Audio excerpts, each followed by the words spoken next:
kitchen. So many recipes to share. So many cooks in the kitchen with meals for you to prepare. We've got fruits and grains, veggies and beans, more healthy food than you've ever seen. So many cooks in the kitchen, plant-based meals to prepare. So many cooks in the kitchen with ideas we're happy to share.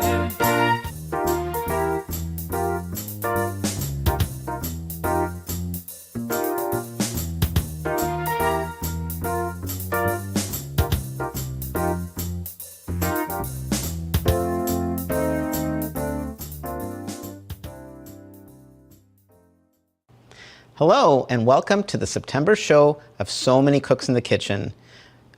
Each of the cooks in the kitchen is a Physicians Committee Food for Life instructor. Food for Life is a nutrition education program of the Physicians Committee, and we share how to eat healthy foods that are fully plant-based. We talk about the Power Plate, which includes fruits, vegetables, legumes like tofu and beans, and lentils, and grains. And we have classes on a variety of topics, staying healthy, and if you're concerned with certain conditions like high blood pressure or diabetes, we have classes that specifically address those situations and how through diet, through evidence-based diet, we can help manage such conditions. Check out fflclasses.org and see if there's an instructor near you or an instructor who's offering classes online. And the classes are great. We get great feedback, and we'd love to have you join us for one of our classes. So Many Cooks in the Kitchen started at the beginning of the pandemic. I guess we've been doing this for about almost 3.5 years. So in May it was 3 years. So today's show is about quick and easy. We're just calling the show Easy Food, so many easy dishes. And we're leaving it up to each one of us. What does easy mean? Does it mean a handful of ingredients? Does it mean something lickety-split? Does it mean something where the ingredients are common? So in my dish, I'm going to make something that addresses a real need. I teach lots of classes. In addition to food classes, I also teach photography, and I teach math classes. And sometimes I'm in the classroom. I teach after school, and I teach adult education. Sometimes I'm teaching till 8:30 at night. And then I come home. By the time I clean up and all, it's 9:30, maybe even 10. And many people don't want to start cooking at that point. So I created this dish as a dish of convenience. And this is my easy tofu and vegetables dish. And it relies on pressure cooking. So this dish is a pressure cooking dish. If you don't have a pressure cooker, you could do this in a pot and just throw the ingredients in a high quality stainless pot. Bring it to a simmer, bring it to a boil, then reduce heat to simmer, cover it, and let it sit for maybe 10 minutes. So you can do this without a pressure cooker, but it's great with pressure cooking. All the recipes are online. We have a document, and please ask any questions you would like. If you ask a question now, then my fellow cooks in the kitchen will see your question, and they will try to answer it. If it's specifically for me, then give me about 5 minutes after I'm done cooking, and I'll be behind the computer, and I can see your question, and I'm happy to answer it. At the end of the show, at the end of our presentation, we'll come back for questions and answers. And if you ask questions then, we have several giveaways so to those who ask questions at that point. So I interpreted easy as something which you can do very, very quickly, and that doesn't require a lot of ingredients. I'm using, I think, fairly common ingredients. Tofu for some of us may not be common, but for many of us it is. Tofu is a very high-quality food. Physicians Committee has an excellent fact sheet on soy, which hopefully another cook in the kitchen can bring up on the screen, can share that. It's high in fiber and protein, many minerals. It has healthy isoflavones. It's a great food. And then garlic, ginger. The ginger is optional. Actually, so is the garlic, carrot. So these are ingredients I've prepped. I also have some bell pepper, onion, and you can either use broth or water. I'm using some vegetable broth. And when we serve it, we will use some the problem with soy sauce is it's usually high in sodium. So I use something called coconut aminos. Coconut aminos is, if you look at this, it has 270 milligrams of sodium. It's still a lot, but we're not going to use that much of it, and it's much less than soy sauce. You can get reduced sodium tamaris in soy sauce. Are you guys ready? This is so easy, it'll go like that. So what I'm going to do is I'm going to get my pressure cooker. So here's my pot for the pressure cooker. And remember I said this is supposed to be easy? You come home from a long day out and you want to have a quick dinner. I'm going to start with some liquid. I'm going to use my vegetable broth. You don't have vegetable broth? Use water, 1/4 cup. There it goes. Then I'm going to just dump. So it doesn't matter what order you dump in. It matters a little bit. If you're using uncooked vegetables like broccoli, I put that in first. The carrots are going to cook really nicely by being steamed. So let me get a spoon and let me go ahead and put in, so here's the garlic and ginger, and all the recipe is available to you, the quantities and all. Again, most of these things are optional. So really the bare minimum is tofu, and I recommend carrots. If that's all you put in, that's still fine, okay? And today I was shopping and I actually found at the grocery store they had frozen pre-chopped carrots. So if you don't want to chop the carrots, you can get pre-chopped carrots. So I'm going to put in the tofu. And usually when I cook, when most of the cooks cook, we cook for, maybe 4 or 5. This is enough for 1. So it satisfies my need when I was out, when I was single and I wanted a quick dinner. Okay, so this is enough for 1, and you can scale this up. So if you're cooking for more than 1, then just scale it up. So it looks a little bit empty. I want to add a few more things, and here's a great trick. You can use frozen. So I got some frozen bell peppers. That saves me the time of washing and chopping up this bell pepper. So let me just pour in a little bit of bell pepper. Okay, there we go, some bell pepper. I was thinking of buying some frozen Brussels sprouts. Brussels sprouts go great with this dish, fresh or frozen. And if it's fresh, if you cut it in half, then you get a lot of flavor. I love Brussels sprouts with this dish, but it's optional. Here are some greens. I'm going to put some chopped spinach in. Okay, and all the suggested quantities are in your recipe book. And that's it. That's it. It's amazing. I'm going to do a little mix. And that's it. So how much was prep time? The tofu, opening the tofu and chopping it, a minute. The carrot, another minute. The frozen vegetables, half a minute. The onion, which I'm not going to add the onion yet, and I'll tell you why in a second. The onion, another minute or 2. The garlic, another minute or 2. So this is like a 5 to 10 minute prep dish. And then what I do is I put it in my pressure cooker. And I'm going to cook it for 3 minutes.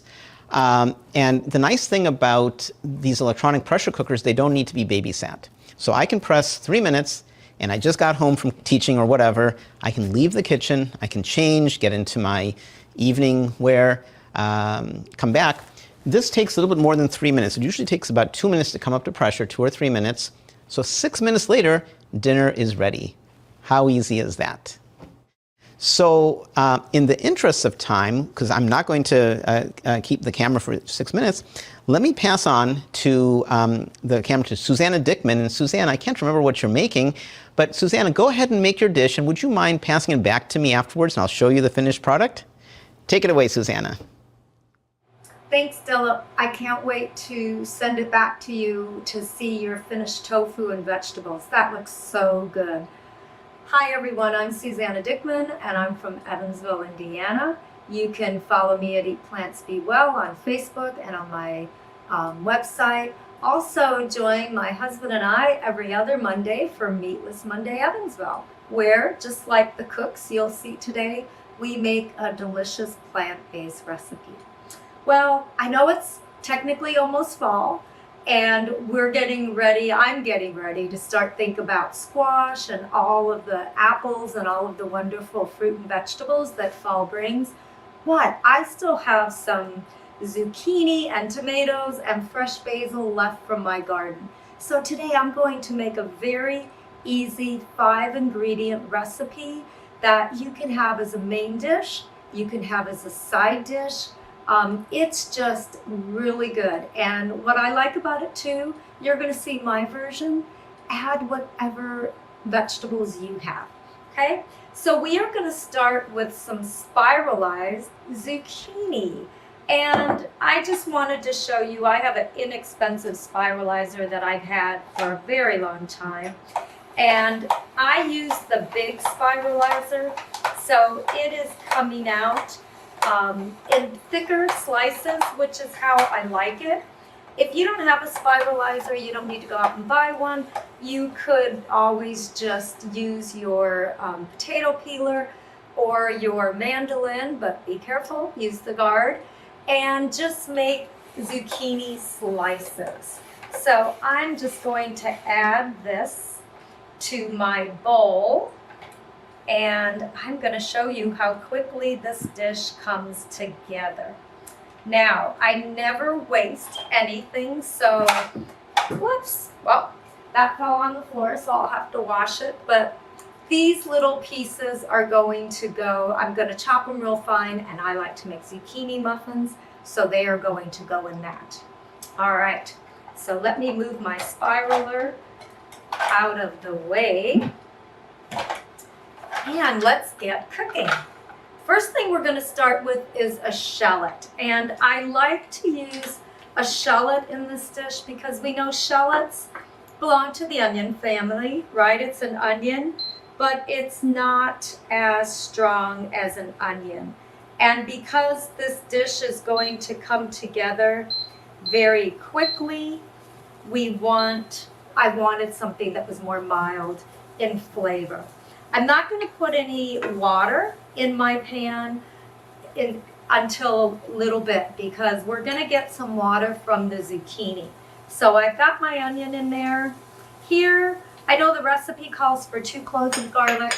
I have maybe 4, but I love garlic. So if you don't like it as much, you cannot put as much in. The recipe also is written, calls for 2 of the squash, the green zucchini squash, and then 2 yellow squash. Well, our yellow squash plant did not survive, so I just have zucchini. But I love the way this spiralized. It's kind of squiggly and it breaks easily, but there are some pieces that are pretty long. So we're going to let this cook for about 2 minutes, again, because we don't want it to be mushy. I want it to have some texture.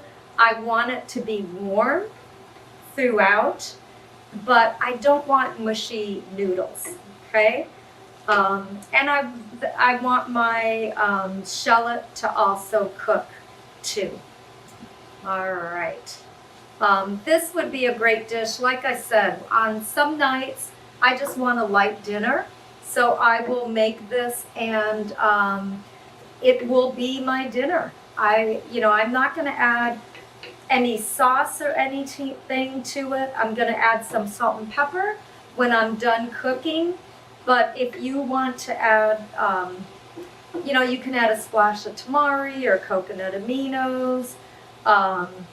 You could add maybe a splash of hot sauce. I know that's something that my husband would do. So I am going to now add, and these are about the last of my cherry tomatoes from my garden, because I really, I want them to cook a little bit. So I'm actually going to reach back and grab my lid. Here it is. Just to put it on for a minute. But you see, I really didn't add more than just maybe a tablespoon of water because I really don't need it. So we're going to let that just saute for just a minute, and then we're going to add, I have some green onions sliced very thin just for more flavor. And then this is about the last of my basil too from my garden. But, even though this has summery vegetables, this is a dish you can make all year round because we're able, thankfully, to get zucchini any time of year, and of course tomatoes, any time of year. So I think maybe another minute of cooking. While we're waiting for that minute, I'm going to go ahead and just put a pinch of salt. And again, The salt is to your preference. I have made this and not put any salt at all because to me, the tomatoes and, it just has so much flavor that you really don't need it. The garlic and the shallot and the tomatoes just add flavor. So you don't need to do a lot with it. I'm going to give it a good sprinkle of pepper because I like pepper. Okay, and then I'm going to go ahead and toss in the shallots. Okay, I'm going to turn off my heat. And the colors, it's so beautiful. So I'm going to turn off my heat, and that's it. This is so easy. Like I said, a big bowl of this, maybe I might have a piece of crusty homemade bread, toasted, but just a delicious meal, side dish that you can make in, 5 or 6 or 7 minutes? Just very simple. So let me go ahead and put some in my bowl. Make sure I get a little of everything. Some of those zucchini noodles are very long. I love it. Look at how long that one is. We'll see. There it goes. I think I ended up breaking it. But it's just, the zucchini is still a little bit crunchy. And, the problems with spaghetti, huh? Let's see. I'm going to take that out. And I'll do it this way. Here we go. I'll do it that way. Whoa, it's a little warm. All right. There it is. I think I might need a little bit more tomatoes in here. And then I'm going to sprinkle some basil. We know we don't want to put the basil on while it's warm, while it's in the pan, because we don't want to kill the basil, right? Make it turn dark. But simple, easy, 5 ingredients. Add what you want. I already know I love carrots, so I would shred some carrots and add that to this, just because to give it another little color. But I hope you enjoy. I hope you try making zucchini noodles with garlic and tomatoes. And thanks for watching. Again, we appreciate that you take time out of your busy Saturdays to spend time with us going from kitchen to kitchen. Now I'm going to send it back to Dilla because I'm sure his pressure cooking is done and we'll get to see his delicious tofu and vegetable dish. Thanks everyone. Take care. Oh, I'm back. Susanna, that looked great. And thanks. I was just having a drink. Thanks for passing it back to me. We've never done this before. So thanks for turning the camera to me. So the pressure cooker was done just a minute or two ago. I released the steam, the pressure. And maybe we should do a show sometime about how to use a pressure cooker. So today, that's not what we're doing. So what I've done is, be careful because it's be hot. So here's the dish. And what I did is, as soon as I released the pressure, I added the thing of onions. And the reason we don't put the onions at the beginning is because this is so hot that it loses its flavor. I like the onions here because it only gets partially cooked and we still have some of the pungency of the onions. So I've already added the onions. And all I'll do now is I'll add some salt and I'll add some black pepper. And if I want, a little bit of coconut aminos. And that's it. This is my pressure-cooked tofu and vegetables. So thanks, Suzanne, for passing it back to me. I think Janan is next. I'm positive about that. So thanks, everybody. Please share your questions, and I'll see you in the Q&A. Take care. Thank you, Dylan. Yes, indeed, it's me who's in Abu Dhabi after you. And welcome, everybody. Marhaba. Welcome to my kitchen in Abu Dhabi once again. Last month, I was in Italy, and here I am. Back to my temporary home. Today our theme is so many easy dishes. If you watched earlier shows, you know that I am always a proponent of easy dishes. That's like my life motto. and easy but healthy and delicious. So there's no loss in easy dishes. I've sort of added a twist to our theme today, apart from easy dishes, knowing that next month is Breast Cancer Awareness Month. I decided I will focus on fresh herbs, and herbs are just champions of phytochemicals, full of antioxidants, and antioxidants are good friends in fighting free radicals, which are cancer promoting. Often herbs like mint, you will find it on a dessert or something just like that, looking pretty, or a little bit of parsley on the side to make the plate look green. And we often, I do, I don't know about you, but I try to incorporate these fresh herbs into my daily cooking just to benefit from their amazing flavors, like this za'atar, which is so pungent, it takes you to a different dimension, to mint, which is amazingly aromatic and just wonderful, takes me to my childhood, to when my mom used to give me mint tea. So I think herbs have come a long way. They are not just for herbal teas anymore. You can really make good use of herbs if you use a little bit of creativity and maybe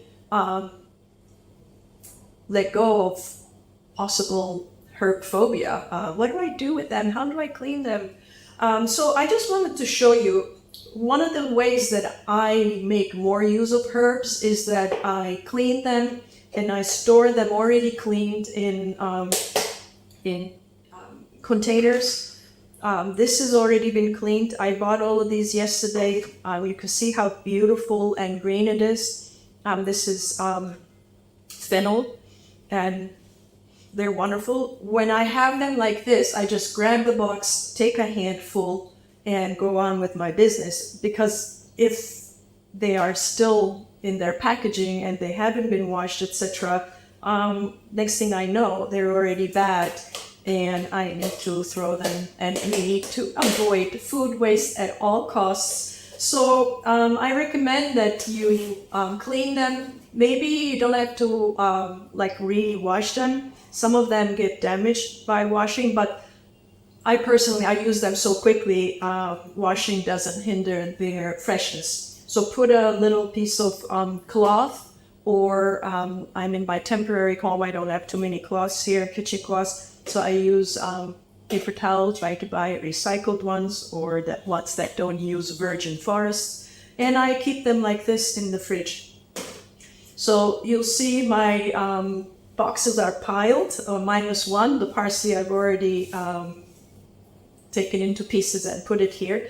So today's recipe is all about herbs. You can choose whichever ones you want. I'll tell you the ones I found were fresh za'atar, mint, red spinach, parsley, and fennel. Basically, you take your herbs, you maybe sharpen your knife first, and you chop them. I'm going to put them all here. This is also this is my parsley. This is my fresh za'atar. It has softish stems, so I didn't take those off. And here's my mint. I've already taken them off. They're more woody and thicker, so they're harder. And here's my red amaranth. It's something I got to learn and start using here in Abu Dhabi. I've never had that before. All of these, basically this is about 2 cups before you chop them. So here we go. Chop, chop, chop. Be careful. Make sure you have something under your cutting board to steady them. And here we go. Basically, you could possibly do this in your little food chopper, but I sort of like touching them and feeling my food and it's sort of what do you call it? Meditative for me. And one good way is to make sure you have your hand on the top and lift only the back of your knife while you're chopping these, and keep going. So you watch me chopping for a bit. In the meantime, I can tell you that parsley, for example, is a champion with vitamin C, vitamin A. I'm also looking at my thing so I don't miss anything. It's very high in carotenoids, flavonoids, as antioxidants, and those help us very much in our free radical fighting. Carotenoids are also good for the eyes, as you know. It's also rich in vitamin K, which is also good for bone health. So humble parsley can do a lot for us. And then I can talk about fennel. Fennel is amazingly aromatic and also has a sweetish and anise type of flavor to it.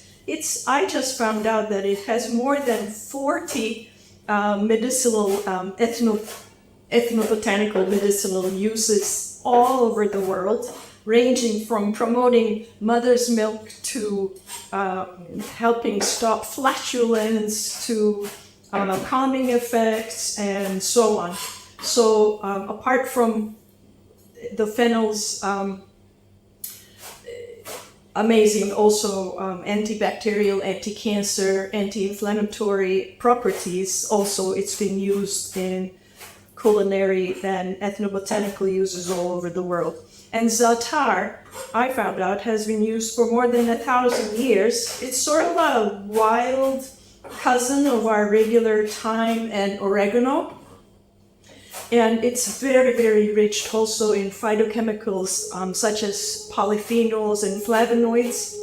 And those also make it anti-cancer, antimicrobial, antibacterial, and so on.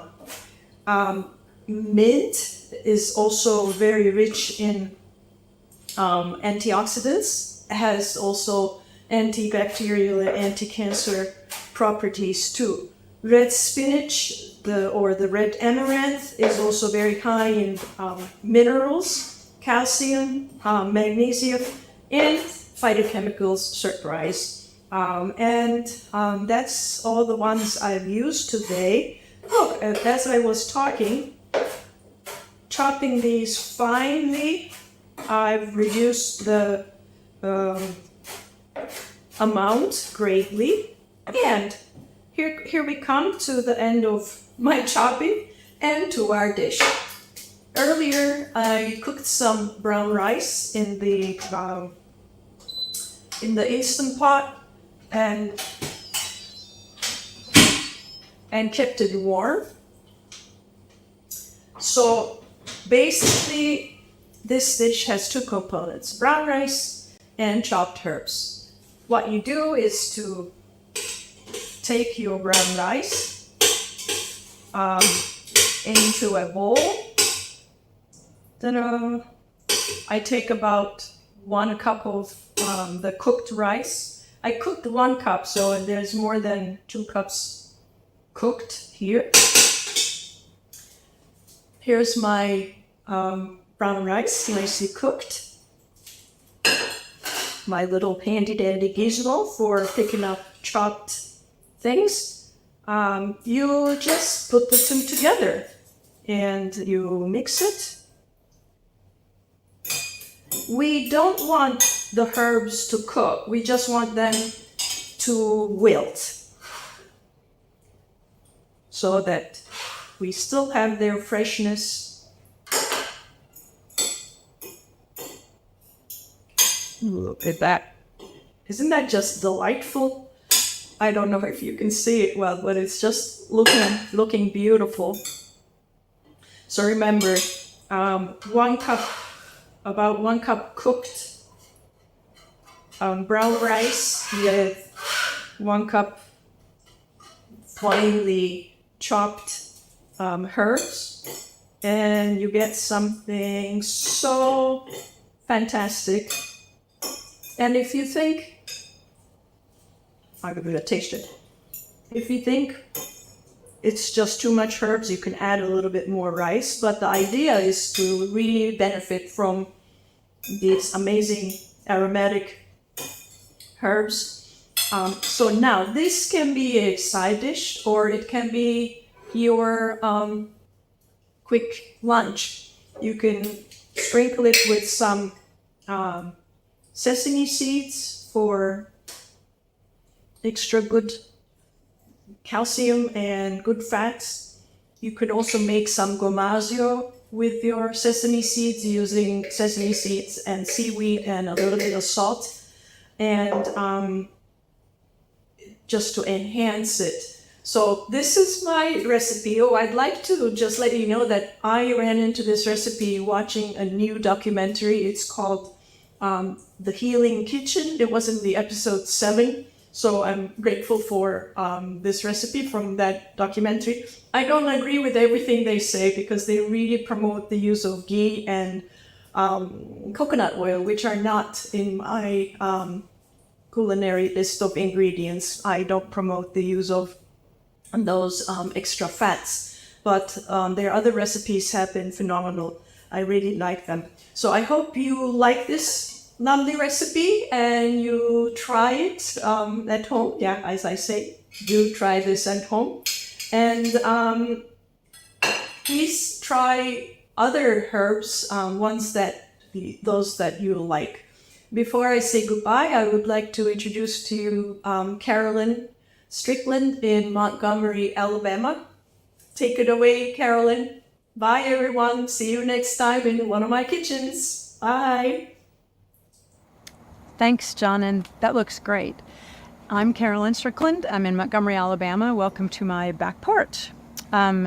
Because we're making easy foods today, I thought I would show a really easy barbecue option, which you can also make in your oven at home or using a grill pan if you don't have a barbecue grill. So I have an example of a grill pan like this that has all the nice grooves in it, so it will give food those nice grilled charred marks on it on your stovetop. So this is an option if you don't have a grill.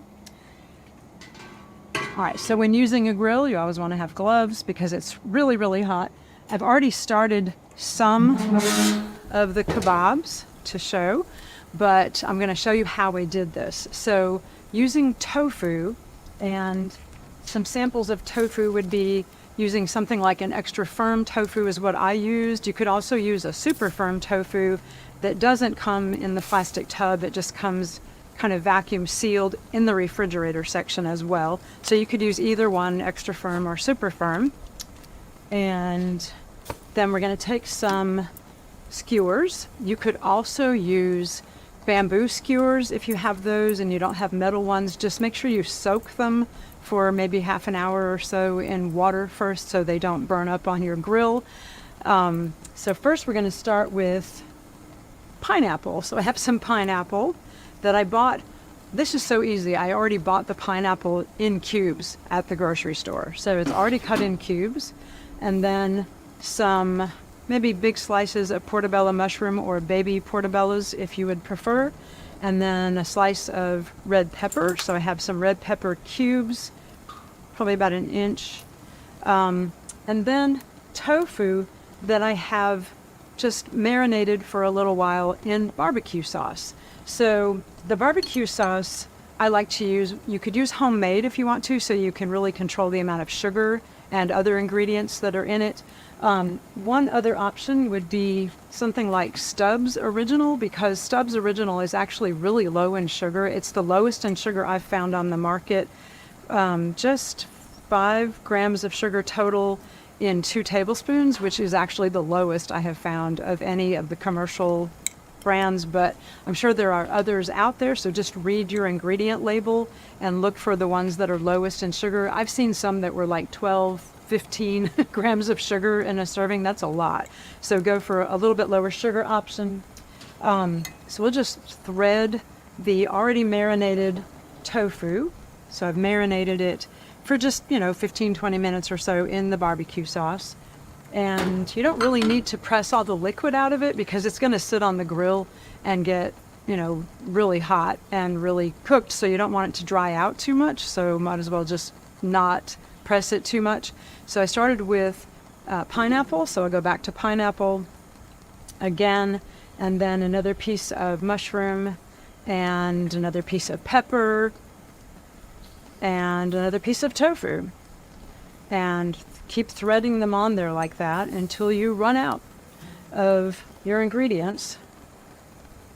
So for some of these others that are already on the grill, I used zucchini as well. So that's an optional ingredient. You could take a zucchini and cut it into rounds. And so they're all threaded on. I'm just going to stick it on right there onto the hot grill. And it's kind of a medium hot grill. It's not super hot, so it's probably about 350 degrees or so. If you want to do this in your oven at home, you could put it on a baking sheet with edges to it, like a rimmed baking sheet, and on parchment paper, and bake it maybe 425 degrees for about 25 minutes or so, 25-30 minutes, turning it over a couple times just to make sure it's not getting burned. But these look pretty good, so make sure you put gloves on before you touch them. That one is beautiful. So that is a finished kebab, and everything is cooked through very nicely. And then when you're finished, what you could do is scrape it off onto a plate, maybe of rice, or onto a salad, and drizzle it with a little bit more of the barbecue sauce or maybe your favorite vegan ranch dressing. And it would be a really nice meal, but so easy because I bought the pineapple and the mushroom pieces actually already cut up. And then you can buy pre-cut tofu that's already cut in cubes. So you can also buy pre-cut red bell pepper, green bell pepper, and onions in most produce sections of most grocery stores. So, it's a super easy recipe in the oven at home or on the grill or a grill pan. And barbecue sauce is what really makes it. So anything tastes better with barbecue sauce, doesn't it? So thanks for watching, and I'm going to send you over to Angelita in South Carolina. Good afternoon, everyone. Welcome to another segment of So Many Cooks in the Kitchen. This time we're going to have easy foods for you. Everyone so far has been making such amazing meals. Carolyn, that tofu pineapple kebab I think would go really good with what I'm getting ready to make. Hello, my name is Angelita Alvarez Hughes. I go by the name Angie. The name of my company is Earth, Seeds, and Water. I am a Food for Life instructor, and I absolutely love doing this. What I'm sharing with you guys today is a vegan French toast. We probably have this maybe once every 6 months. Because it is a bit on the processed side, so we are using just egg, and the main ingredient in this is mung bean. And I am working on creating one that isn't as processed, so hopefully I'll be able to showcase that here in one of the classes that we'll be doing. So my business, I am located in Greenville, South Carolina, and I am so excited again to be part of this group. So the recipe is in the booklet, and because of time, I have already mixed up the just egg with all the ingredients, but I'll go over it really quickly. So we've got 1 container just egg. This is 12 ounces. And to this, you're going to add 8 ounces of your favorite plant-based milk. Any milk works. I've tried them all. I tried soy. I tried oat. The only one I haven't tried is like hemp. But I'm using coconut in this one. We're going to use ground cloves. You're also going to use cinnamon. You can use vanilla extract, or you can use vanilla powder. I prefer the powder. The flavor is a lot stronger. I've added some maple syrup for sweetness because I don't like syrup on my French toast. I know that's kind of weird, and I don't like syrup on my pancakes, and I don't like syrup on my waffles either. Just a pinch of salt. If you are salt-free, completely skip this. If you don't like maple syrup, yes, date syrup does work with it, but what you're going to do is you're going to increase your water by 1 tablespoon.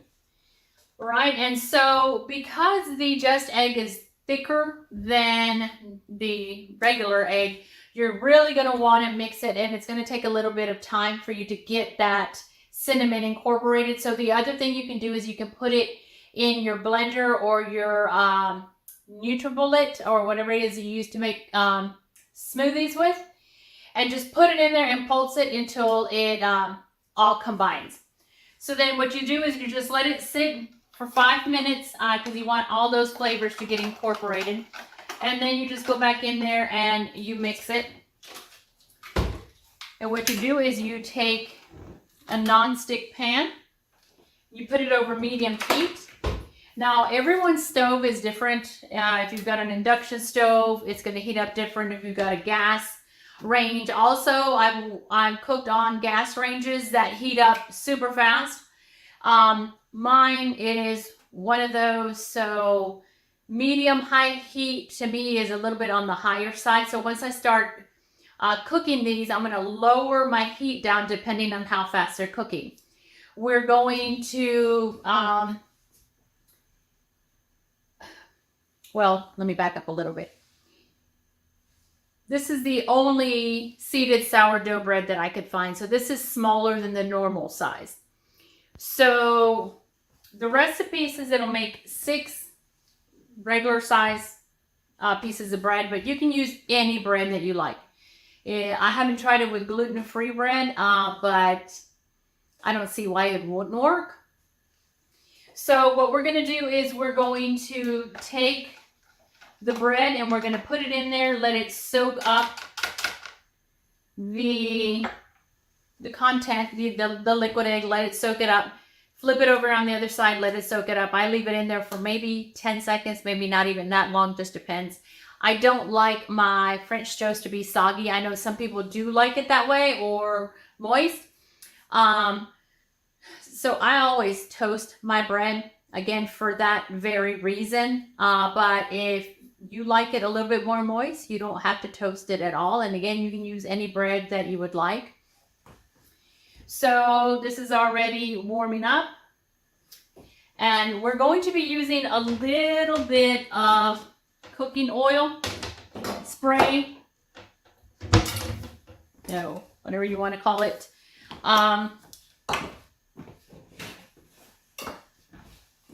Sorry, I forgot my paper towel. So usually what I do is I spray it, leave it on there for just a little bit, and then I wipe it off. I don't leave it on there. All right, so when you put your hand over the top, you're going to be able to feel the heat. Don't put your hand down really, really close, but you'll be able to feel the heat from that. So I usually pick it up just because I don't want to spray it on there. I don't want anything to hit that flame and, you know, cause an issue. So spray it over here. There we go. You heard it sizzle. I'm going to turn that down. And I think this pan might be able to handle 2 pieces at one time. Here we go. We flip it over. See, it doesn't even take that long. Get your paper towel, wipe it off. And I only do that one time.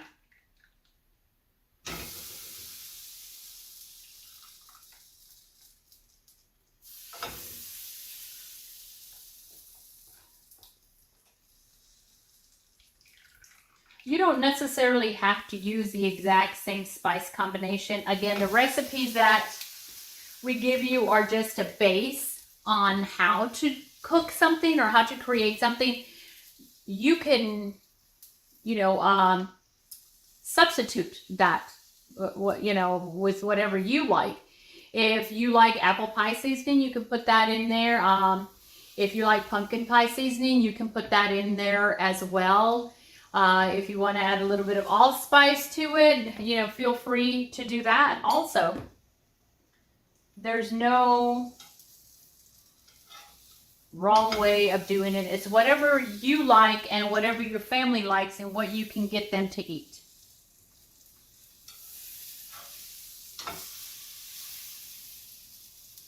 And I will show you what this looks like. So we just leave it for about 2 to 3 minutes on each side, again, depending on your range and depending on the thickness of your pan. If your pan is a heavy bottom one, it's going to retain the heat more so than the longer that you let it heat up, the faster that it's going to cook. If it's a thin one, then you kind of have to be careful with it because there's tendency to burn. But you know your pans. And here we go, flipping it over.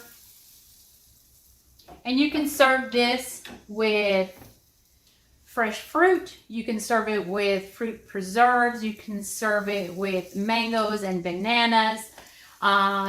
You can sprinkle just a tiny bit of chocolate chips on it with maybe like a peanut butter drizzle on the top. There's just so many ways that you can do it. Or you can just serve it like that and then just enjoy it with a cup of coffee or tea.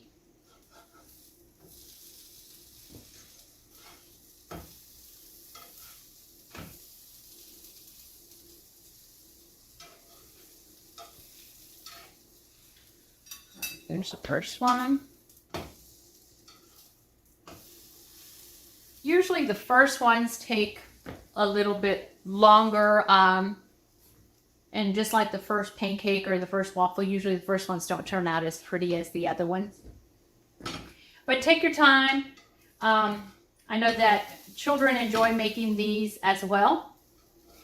If you have homemade bread, I think that would be great to use this on there. I'm going to throw 3 more on there now that I know that it will take that up. If you want to bake it, I know some people, I was speaking to a lady and she says that she bakes her French toast. So if that's what you do, you'd follow these same steps and then you would put it in a shallow baking dish and just bake it in the oven. She said she did hers for about 20 minutes, 25 minutes at 350 degrees. But I don't know, I haven't done it. I'm just sharing with you how she said she did hers. So I want to show you what it looks like. My hands are clean. And there's the other one. And there's the other one. This would go really good with some pumpkin preserves or apple butter, which is one of my favorite, which I think I might even try this with some apple butter. But anyway, so that is my recipe. Quick and easy, perfect for brunch. And if you want to keep them warm while you continue making them, put them on a cookie sheet and stick them in the oven at about 180, 200 degrees just to keep them warm. All right, so coming up next, we got Ella, and Ella is going to be making a chickpea tuna salad, which is another one of my favorites. So I can't wait to see her take on it, and I'm sure it's going to be delicious. Everything she does is amazing. So again, thank you so much for being with us on this Saturday. We really appreciate that. And don't forget to stay for Q&A. We're going to be doing live Q&A after this, and there will be a giveaway. And then also, if you do any of these, please post that onto So Many Cooks in the Kitchen, our Facebook page, and tag us on it. We would love to see this and your rendition of it. That would be wonderful. Again, thank you so much and have a wonderful Saturday. Thank you, Angelica. Hi, everybody. My name is Ella Rodriguez, and today I'm going to make for you a chickpea tuna salad. It's very easy, lots of fiber. It's very simple to make, and I really love simple recipes. So I hope you're going to try it and love it too. There's a variety of different recipes similar to this one that you can find online. So just try to find something that you like. But I'm going to show you today my version. So to get started, I'm going to use chickpeas, garbanzo beans, and I always have a lot of cans of them available on hand. If I can plan in advance, and most of the time I don't, but if I can plan in advance, I would always just cook a whole bag in my pressure cooker and my Instapot, and then I would use those. I would make sure I overcook them a little bit so they're nice and soft, and I would use those. But if you want to just have something quick and you haven't planned ahead, you can always use a canned.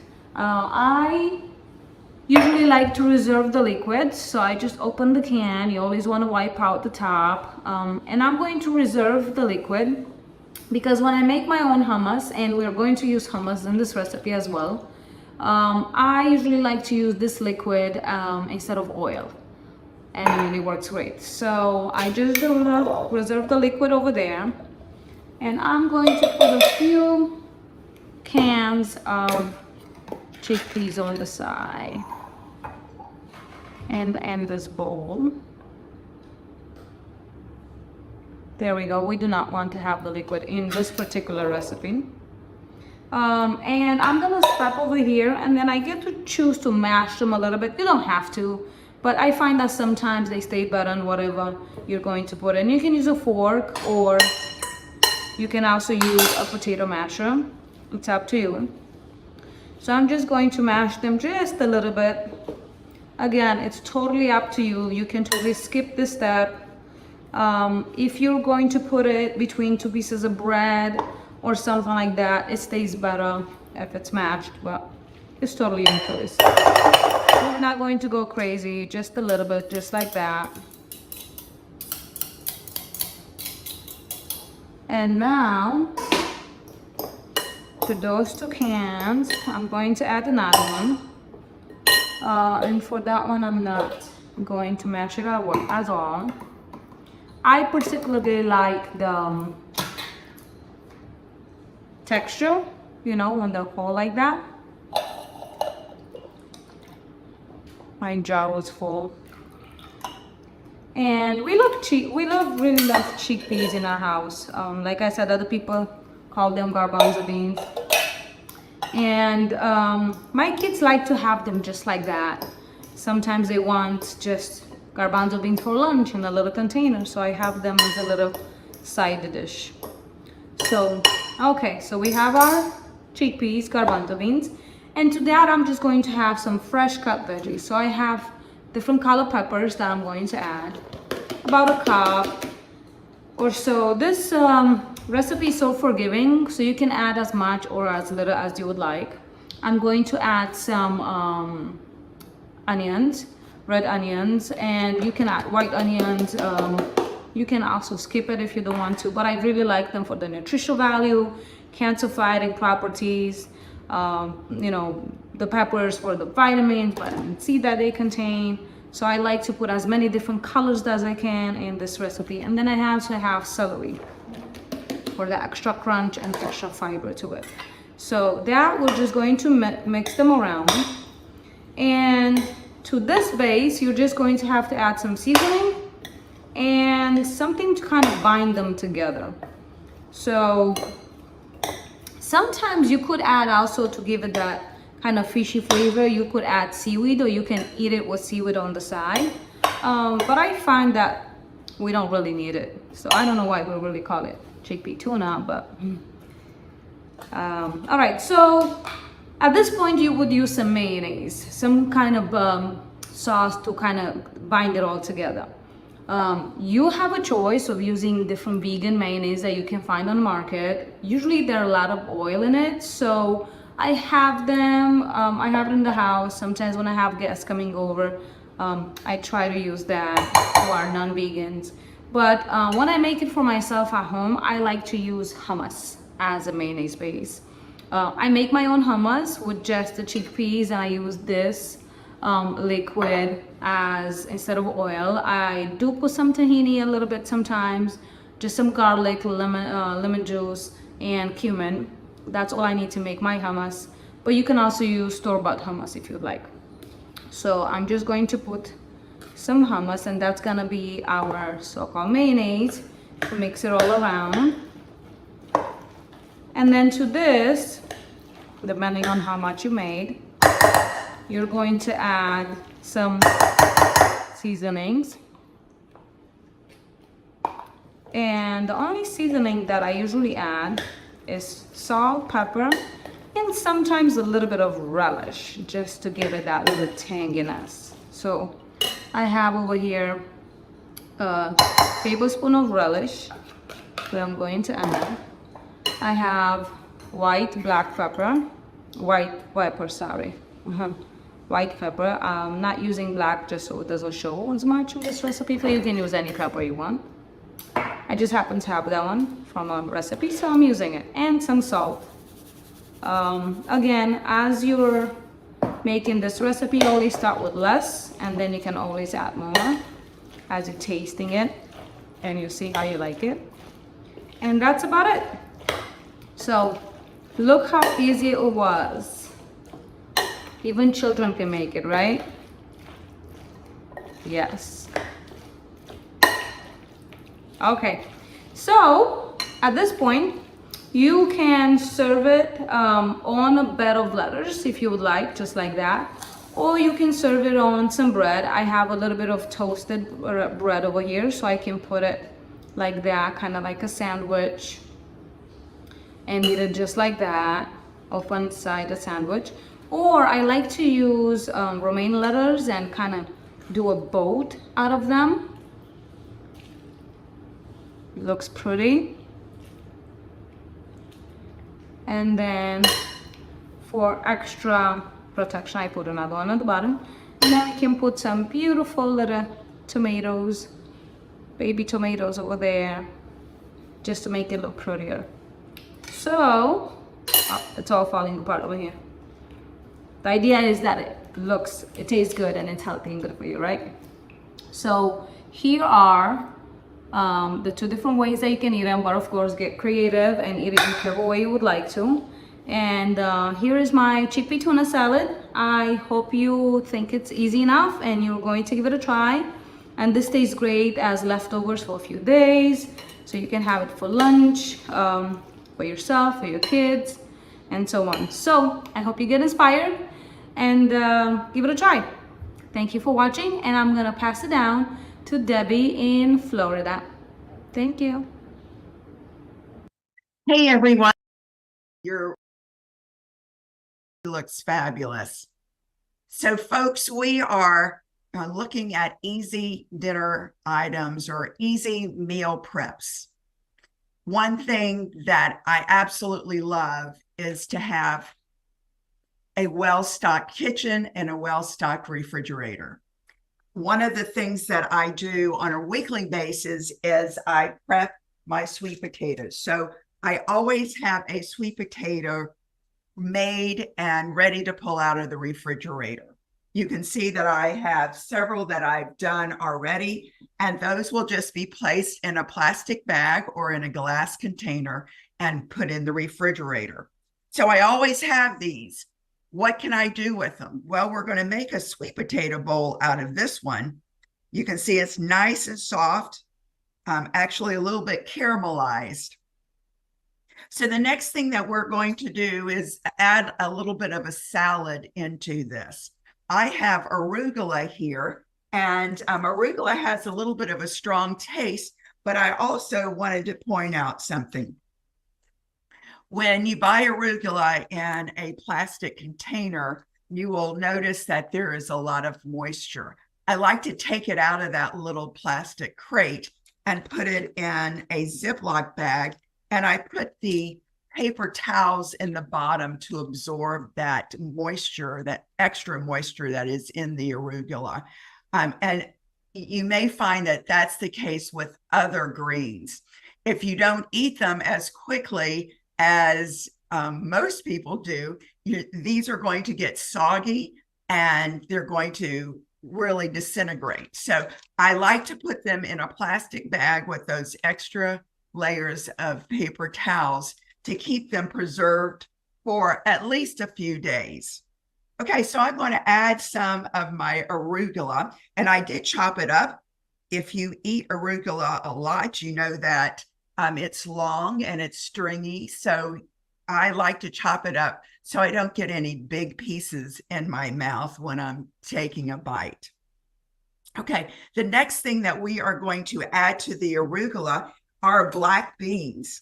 Now, when I prepare black beans, I usually make a very large batch, and I will put quart-size bags in the in the freezer.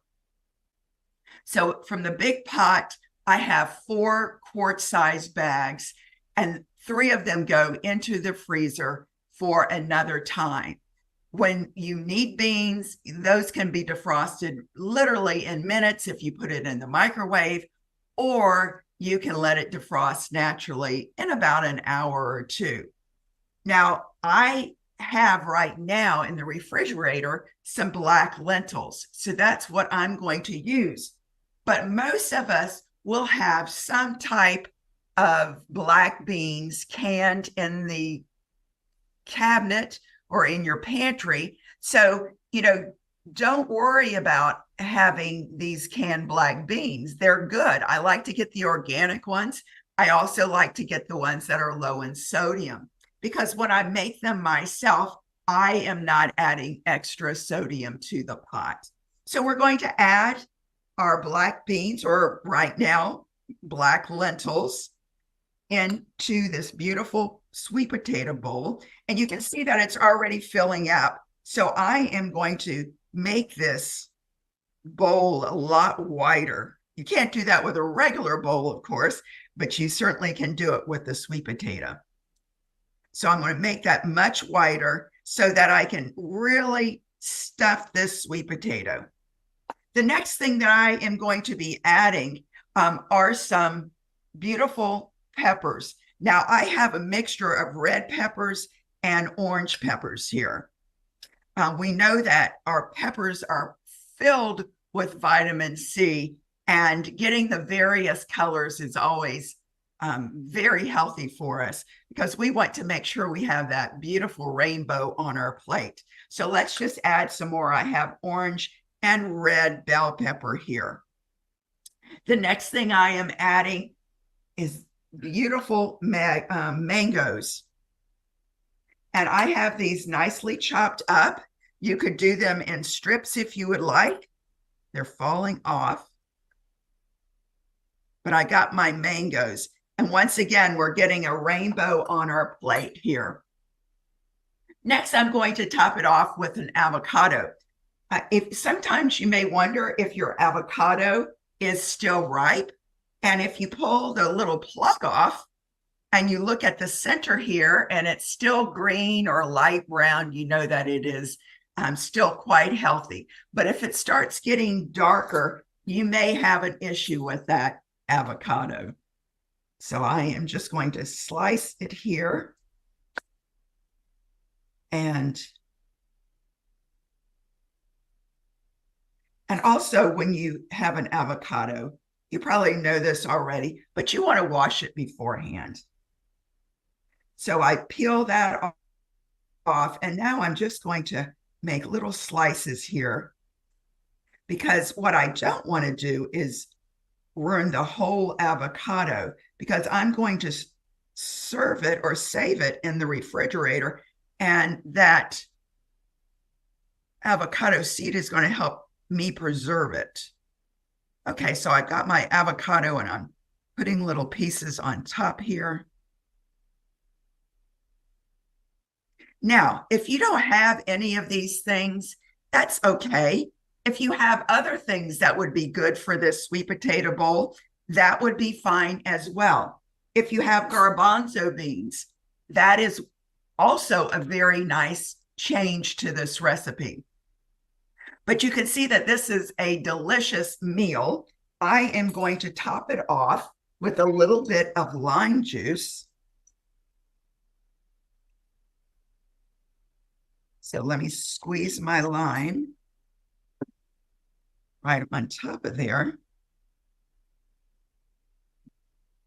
And that's going to bring out the taste. But I also have the opportunity to add a little vinaigrette to this as well. Now, I could use just a plain vinegar, and this is the Olive Tap Fig Reserva vinegar, or I could make just a little bit of a salad dressing. And I'm going to do that by adding just a little bit of my Fig Reserva.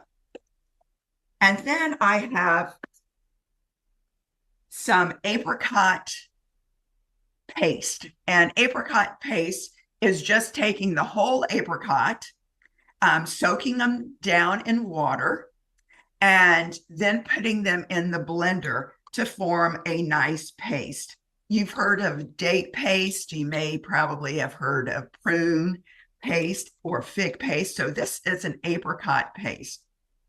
If you have the apricots that are bright orange, you know they've been treated already. This is a natural apricot. So I'm just going to put a tablespoon or two of that in here. And that's going to provide another layer of not only nutrition, but also another layer of sweetness. And then I am using a spicy brown mustard, and I'm going to add some of this, just a little touch of it, to add a little bit of spice to this. So we're going to have basically a sweet and spicy salad dressing to go on top of here. I do have a little whisk. Now, there are some vinegars that would be lighter, actually white vinegars, and that also would be very appropriate for this. And so now I am going to just drizzle this on top. And basically, folks, in 5 to 10 minutes, you can take things out of your cabinet, out of your refrigerator, and have a delicious meal. So check out my sweet potato bowl. It's going to be a lovely addition to my dining table tonight. All sides of it, nice and pretty. And of course, I have that rainbow on my plate, so I'm getting a lot of great nutrients. So that's all I have today. And I'm going to turn it over to Dilip, who's going to answer all of your questions. Y'all have a great one. Take care.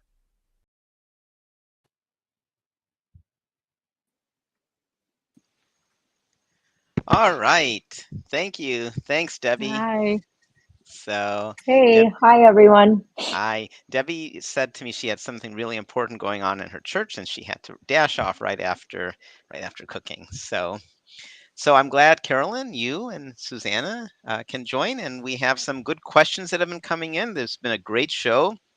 And those of you who've been asking questions from this point on, if you ask questions, you'll be in the drawing. And Susanna, can I deputize you to make a list of everybody who asks questions? Of course. We have two lovely prizes. We have my good friend Nava Atlas, and Bonnie has the first question. Not Bonnie. So Nava Atlas has a book called The Five Ingredient Vegan. I think that's what it's called. All her books are great, and so that'll be a good book to give away. And then we have an appliance I don't have, but I'm going to get. I think Janin recommended it. It's a scraper, and it's good for emptying things from your cutting board. It looks like it would be fun, and you can actually chop ingredients with it too. So let's start with Bonnie's question. So Susanna, please list Bonnie as one of the questioners. What's the best way to keep avocados from going bad? On average, what's the longest time most avocados last? Mine are always going bad. Yeah, so it is good. It is best to store in the refrigerator with the seed in it. So what I do is when I cut it, I put some acid, usually lemon juice, some citrus, just a little bit of that, and that'll keep it from browning and keep the seed on as well. In fact, when you make guacamole, you can put the seed in, and that'll also keep it from browning. There's nothing wrong with browning avocado. My daughter says yuck, and she doesn't eat it, but I don't mind. It just color, and I just scrape off the brown if I like. If it's been there for a while, then it starts tasting a little bit, just slightly bitter. So depending on your avocado, and it's hit or miss. Some years I get really great avocados, at least here in North Carolina, and sometimes they really aren't. So when I cut it when I feel it gives to gentle pressure, and I leave the seed on if I don't finish it all. And from a fat point of view, we don't recommend you eat a whole avocado anyhow in one sitting. So maybe a third of an avocado a couple times a week, and then I would wrap it tightly and put it in the refrigerator. Do Carolyn or you or Susanna want to share anything about that? I eat about a fourth of an avocado every time. And so if I'm only using the first fourth of it, I actually put it all back together, put the top of the avocado back on, do that too. Leave the seed in, and then wrap it really tightly in like a wax wrap, and then put it in the refrigerator try to use the rest of it within just a couple of days, because if you wait, I have actually accidentally found some like in the back of my fridge. Oops, it's been there for a while. Compost. And not really, yeah, it's well, you take the seed out and then compost the rest. You can't really compost seeds unless you want to grow avocados and everything else, but yeah. In North Carolina, you can throw the seed in, and it's we get enough cold weather; it doesn't form a Oh, tree. in Montgomery, Alabama, it's warm enough that, yeah, if we might actually start growing. And I've actually tried, and then the problem is it doesn't really ever, it's not hot enough to actually get it to actually make the fruit. So it'll grow leaves and stuff, and then it won't do anything. So it's kind of a waste of time. If I'm not getting an avocado out of it, I'm not really going to bother trying to grow one. So You know, it's interesting that that you and I do the same thing, and it doesn't surprise me because we've come at this, you know, and there's so many ways to cook. I'm lucky enough that I've gotten to cook with Susanna a number of times, and that's been just delightful. And for some reason, you and I have never cooked together, so let's change that what's up with soon. that? I don't know. So thanks, Bonnie, for your question. So we have a question from Linda. Good to see you, Linda. Hey, Linda. Linda Pittman. She's a friend of yours, Carolyn? I know Linda, yes. Okay. What are the top 3 healthiest herbs? What I will say about herbs is herbs are great, and maybe 2.5 years ago, Michael Greger, and maybe one of you can post on our Facebook page, and I can echo it here, his website, nutritionfacts.org, he had a very nice article about a video about herbs and how they're just so nutritious, and a lot of their benefits probably still have not even been discovered. So in terms of the top healthiest herbs, the ones that taste the best to you is what I would say. I know that there are certain herbs that have, you know, special properties. Susanna, did you want to add to that? Are there specific herbs that are? Well, I was just looking up, but I know it's important. Herbs are leafy greens, right? So we Yep. know that they have the nitric oxide that we Not need. rosemary. Well, rosemary isn't, but you're talking about hardy. I'm talking about parsley, cilantro, basil. I know, just looking a little bit online. Well, if we're looking at even dried spices, cinnamon helps to lower blood sugar. Sage can improve memory function. I mean, I when I teach my classes, I always remind students about the importance of both fresh and dried herbs. I mean, we know turmeric, right, is so important for inflammation and things like that. So I think it's just important to, like you said, Dilla, pick the fresh herbs that you like the taste of, and just make sure you're adding them more. You know, I think Angelita said that. Don't forget to add those fresh herbs because they add not only flavor but nutrients. So ginger is actually an ginger herb. is, yeah. Ginger is probably one of the healthiest. And in fact, ginger was the herb of the year for 2022. And I did a thing for Alabama Herb Day where I went and did a cooking demo with all ginger, lots of ginger dishes. So, but basil actually is also one of the healthiest, is most nutrient dense. But you have to eat a lot of basil to, you know, get like a day's supply of whatever nutrient. But oregano is really high in nutrients, but I would have to go with, personally, ginger and turmeric. So turmeric and ginger are in the same family. They're both considered herbs. So turmeric and ginger I would have to say are probably in the top, you know, 5 for sure. Basil's way up there though. But yeah, ginger and turmeric to me are top notch just because of the curcumin. And the antioxidant properties. One thing I'll say is it came up in the discussion. I can't remember who talked about it, but adding herbs at the end. It might have been Angie Angelita, but be careful how you cook with herbs because they have a lot of water content, and so if you cook them like in a sauce, it's going to toughen them and it'll change the flavor. It'll dilute the flavor, and if you add it at the very end, then you still have fresh flavor. My daughter's came up with her own way of making pesto without oil, and it's been quite good. And so she, you know, uses a lot of basil, and she puts a little bit of nuts in there and garlic, and it's really quite good. She actually made it yesterday, and then she said, "Daddy, we're out of walnuts," because she wanted to use walnuts. So she didn't. I think she's planning on, you know, next time I shop. Did she use avocado? Did she throw some avocado in to give it the creaminess? No? Oh, that's what I usually do. Oh, I'll mention a little bit that of avocado. Yeah, I'll mention that to her. By the way, one thing new we're doing, and I'm wondering if it works for people, is if you look, I don't know if I'm pointing the right place, but we now have QR codes. So sometimes people are having problems with with our links. And so if you click on the QR code, you'll get our recipes. We are always really happy with our recipes. We have our good friend Brenda Davis. She's one of my favorite nutritionists, and she always contributes a nice appendix. And so all the recipes you've seen and Brenda's comments are all there. I'll leave that up. It's not really distracting for now. Oh, yeah. You can just take your phone and scan it, and it will open on your phone. Yeah. On the website. That's very good. Janice had a good question. What are ways to cook dried chickpeas? And let me take that since I talked about pressure cooking. So that's a cheap way to do things, is to have dried legumes, lentils, beans. To be honest, I always have some canned or boxed beans as well, because sometimes if I get home late or I want to cook and I haven't had a chance, and Janice has another question too, it's nice to be able to open a can of beans. But most of the time I make my own beans, and all you have to do is soak the beans overnight. And if you forget in your pressure cooking, put in the pressure cooker lots of water for 0 minutes, get rid of the water, and now you have soaked beans. And then I think I posted my link earlier to my pressure cooking document. And then most beans are about 9 minutes. If you want them softer, cook them a little longer. And if they're black beans, you have to add an extra 1/4 inch of water, and great northern beans too. But other beans, just enough water to cover in about 9 minutes. So, but if you don't have a pressure cooker, I'll let Susanna, I mean, I know how to do it, but you probably do it more than I do without a pressure cooker. Would you like to talk about how to cook beans without a pressure cooker? Well, I do use the pressure cooker sometimes, but when I plan ahead, I love putting them in my slow cooker, you know, the old crock pot, although Yeah. I have a updated one. And just, you know, rinse your beans, put them in.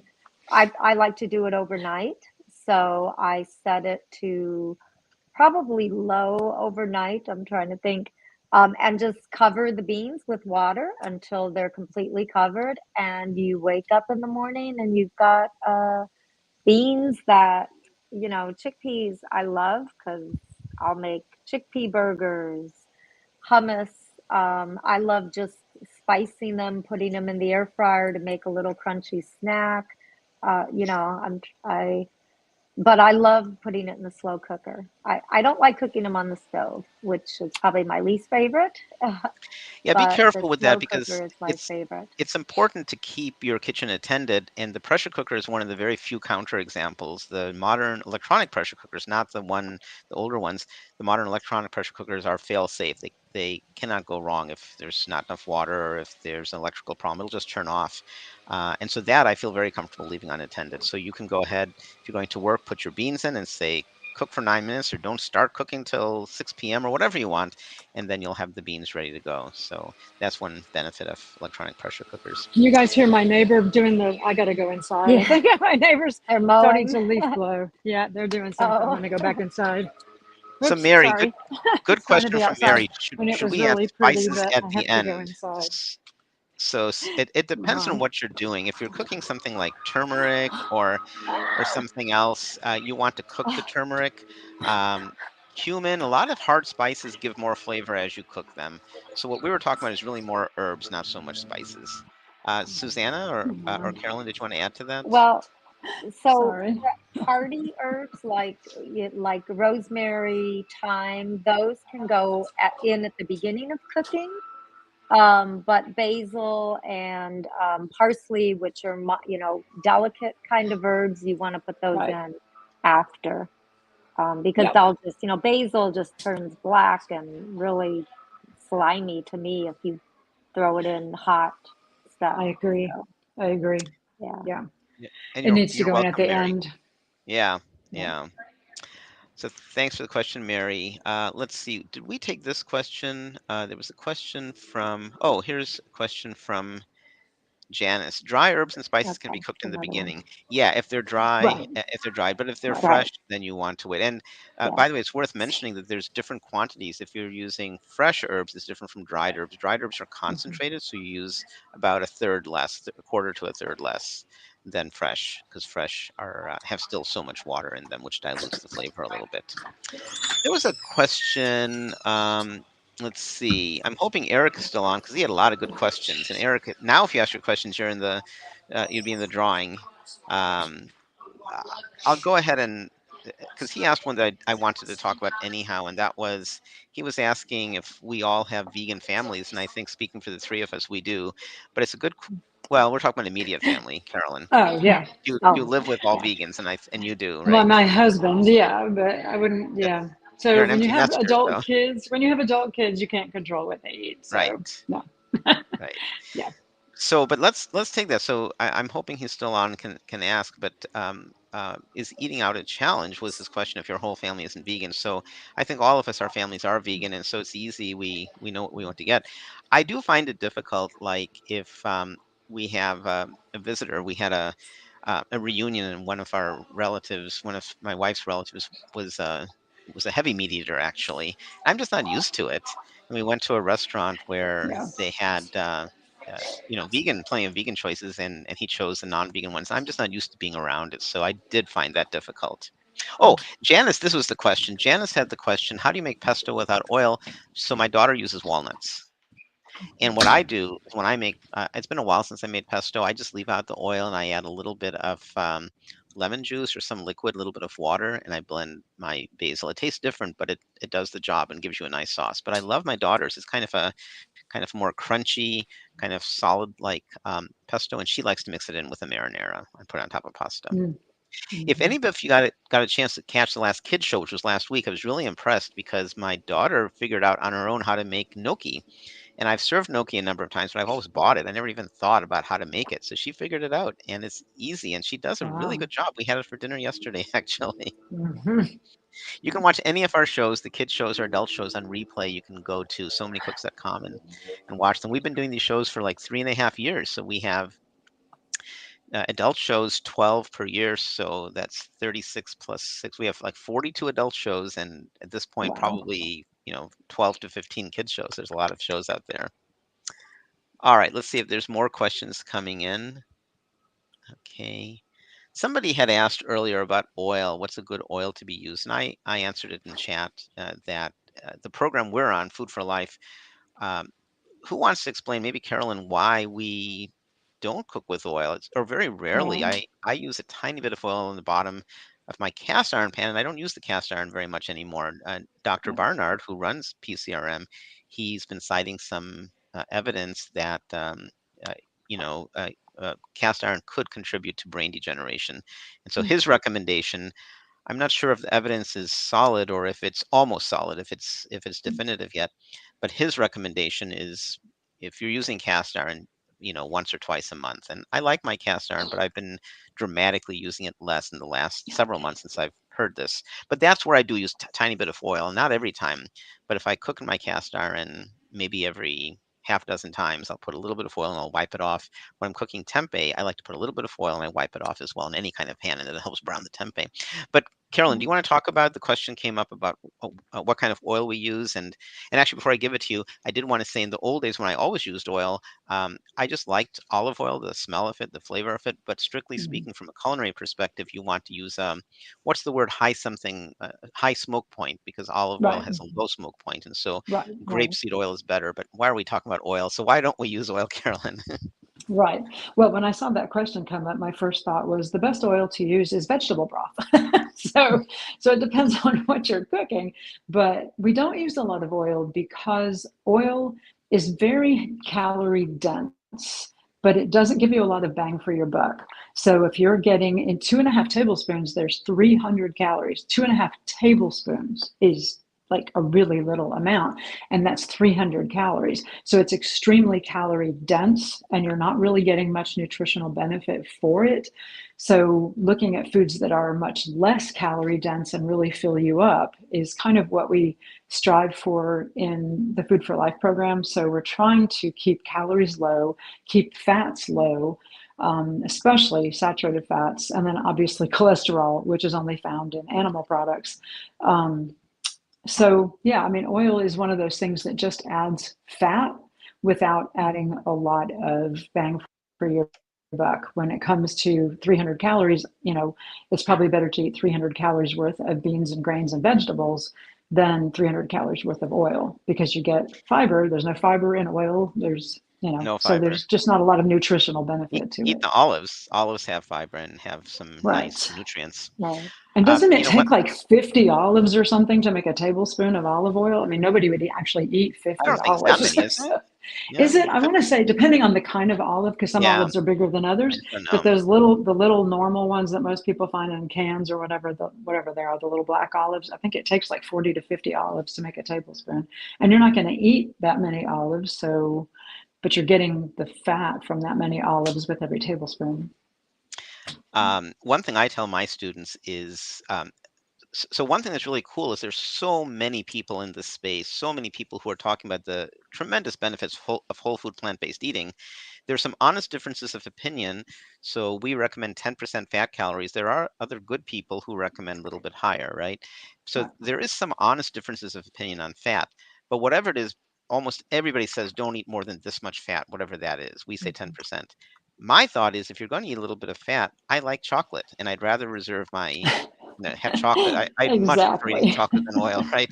So if I'm eating Exactly. oil and chocolate, then that's not so good. So that's another way Right. of answering it. And Mary's absolutely right. Is one really shouldn't use aluminum in preparing Right. food items, Mhm. pans, foils, and so forth. Yeah, it's not a good idea. It Mhm. has much stronger evidence that I mean, I'm not trying to diminish cast iron, but I'm saying, but aluminum for a longer time, there's been Right. warnings about using aluminum, and I wouldn't use if you have any aluminum cookware. What should you do with aluminum cookware? Because giving it to the Salvation Army is just passing the buck to those who are less advantaged and who don't have access. So should you destroy your aluminum cookware? I don't know. What do you do, or with Teflon? Recycling Yeah. centers will sometimes take it. So So those of you just joining us, welcome to So Many Cooks in the Kitchen. This is our September show, So Many Easy Dishes, and we are taking questions. Anybody who asks questions at this point is in the running for 2 gifts. We have my friend Nava Atlas's book, Easy 5-Ingredient Recipes or something like that. And also we're giving away a scraper, which is a handy way of sharing, of transferring ingredients. Our next show, by the way, people have asked about how to get started. And so our next show is going to be about shopping. How do you prepare for, he's got a message from Carolyn. Let me see what you're saying. Okay, that's that's not good, Carolyn. So Carolyn's having some technology issues. She might suddenly drop, and if so, we'll know that something happened. So thanks for letting me know. But yeah, our next show is going to be how do you shop, and that show is going to be unique because I think what we're going to do is probably not live, but we're going to go ahead and advance and go to a farmer's market or go to a co-op and do a clip, and then we'll be live and talk about the clip. I'm thinking of going to our local co-op called Weaver Street Market. I've gotten permission, and we have to do that. And I also have permission from our farmers market. Carolyn, what are you thinking of doing for the next show? I was thinking of going to an Aldi or a Walmart, or maybe both. Since we're recording it, I can run to Aldi and Walmart just to look at really inexpensive options when eating plant-based. Susanna, what are you thinking? Oh, you and I have to talk about this because you were thinking of being Yes. at and so, and Debbie wants to do Right. that. She wants to be at home and talk about how do you organize all this stuff in her Right. pantry. So you and I should Yeah. talk a little bit. But what are your thinking so far? Maybe after the show, we'll You chat know, for a few minutes. yeah, I haven't because I know so a couple years ago when I first started this journey, number of years ago, actually I was doing comparison shopping for my students, going to our local, we have a Schnucks grocery store, and then we have a Aldi, and then we have a Fresh Market, which is more high end. And so I was just going in there, Walmart, and getting prices of items that I stocked my kitchen with when I first went plant-based. And I was approached by a couple managers asking me, I don't know if they thought I was from another supermarket, um, and trying to, secretly see if their stuff is more expensive. So I don't, I thought, maybe of showing a simple recipe of what some recipes that I started out with when I first went plant-based over 13 years ago, because my cooking was really different than it is now. So I'm not sure, but I'm kind of hesitant unless I walk into a grocery store and talk to the manager and get permission to start videoing. Yeah, we Yeah, should so definitely do that. Right. Let, let's do the drawing. Okay. So last chance for anybody to ask a question. And by the way, the QR code that's up is to our recipes. So we're giving away, let's give away the book first. The book is Nava Atlas's book. I think it's called 5-Ingredient Vegan. I've known Nava for a long time. She's been my house guest in the past. She came from New York to present. Um, you know what's interesting, and we were talking to somebody about it a few days ago. I think it must have been a fad or a trend because she presented here maybe 10, 12 years ago. And in her cookbook, she had a number of massaged kale salads. And I had never heard of a massaged kale salad. And now I think many, many people, I certainly, I haven't made one in a while, but I've made them many times. And it's because of her. That's where I learned the idea. So I never thought of that. And massaged kale salad is a great idea because you're breaking down, you're not removing the fiber, but you're making more digestible and decreasing the bitterness of the kale. So I got that from her. So I really enjoy, I like Nava's a really nice person and her writing is great. So let's give away her book. And then after that, we'll give away the scraper. And the drill is if you win, so in a minute, Susanna's going to read the list of everybody who's asked a question. This is your last chance to ask a question for the drawing. And then we'll do a random drawing. And then what you need to do, and let me put it up here. I'll put a banner up which says, if you won, you need to send an email. Here we go. If you win a prize, please send an email to me. Karen is our cook in the kitchen who will actually fulfill it. So send it to both of us, Dilip at SoManyCooks.com and Karen at SoManyCooks.com, and just send a note, say, I won the whatever it was, the book or the scraper. Okay, so Susanna, can you read off the list of folks we have? And we have Bonnie McFall, Linda Cutler Pittman, Janice Jackson, and Mary Anders. And before we do the drawing, Mary, the darker the miso, the better. But miso is a healthy food. It's good for you. Just be careful about the sodium. It's very high in sodium, so I would use small quantities. So red miso or white miso, the richer it is, the more it's been cultured and the stronger the flavor. So if you're not used to miso, you may want to start with the white. If you like it, you want a darker one. I'm not an alcohol person. I don't drink alcohol. In fact, there's no benefit of drinking alcohol. The American Heart Association has suggested no longer, they don't recommend drinking alcohol. So I don't know anything about alcohol, but people who do drink alcohol can tell you the same kind of thing. Depending on what alcohol you're drinking, it has different flavors. To me, it's all tastes kind of spoiled. I don't like alcohol. Yeah, you're quite welcome, Mary. Okay, so let's do the drawing. So this first one is for the book. And how many entrants do we have? 4. Okay, so I'm going to do a drawing from 1 to 4. And the first winner is number 4. So who is number 4? Mary Anders. So Mary, you asked so many good questions. I'm glad you got the book. So would you please acknowledge here that you know you won, Mary Anders? And please send me an email, Dilip at SoManyCooks.com, and let me know that you'll be sending me an email, Mary. So the email is Dilip at SoManyCooks.com. Okay, excellent, Mary. So I look forward to that.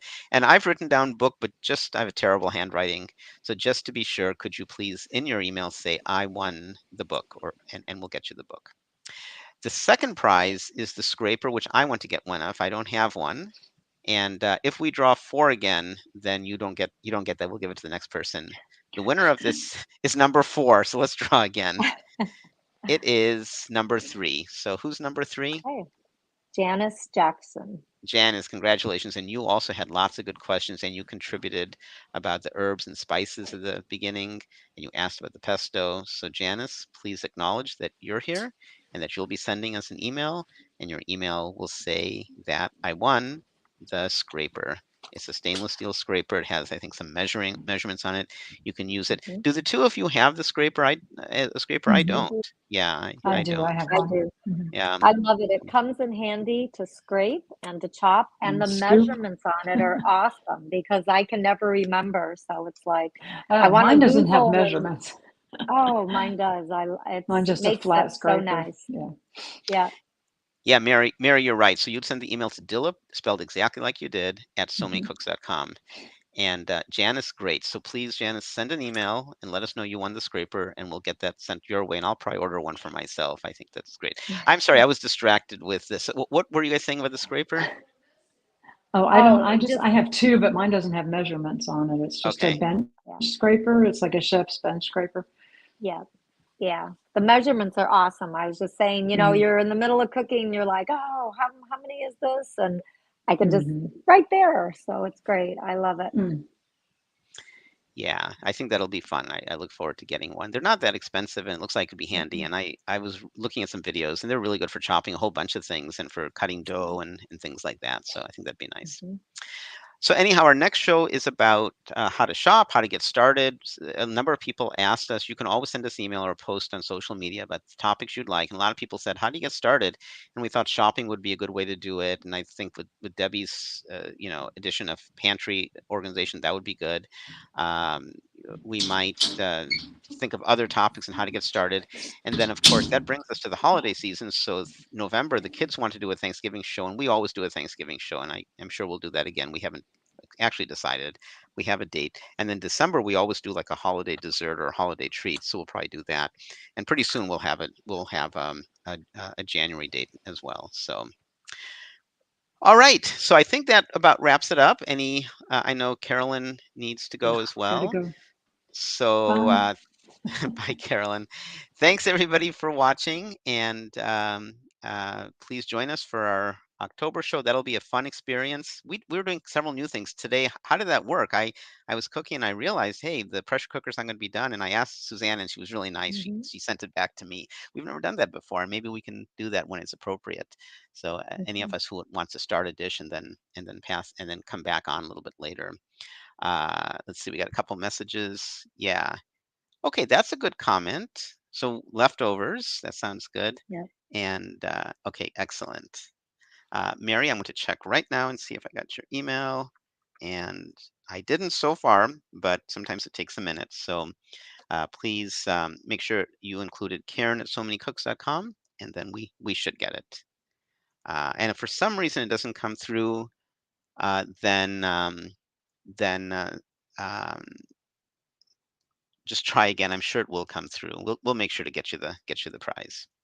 Susanna, did you have any final comments? I think I'm good. Do we have the date for our October show? Is it Yeah, picked? we Do do. you know? Okay. It Okay. is. Let's see. I think I posted it earlier. It is. I just might have missed it.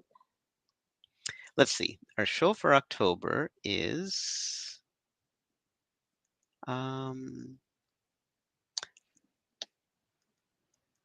Where did it go? I can just check my calendar.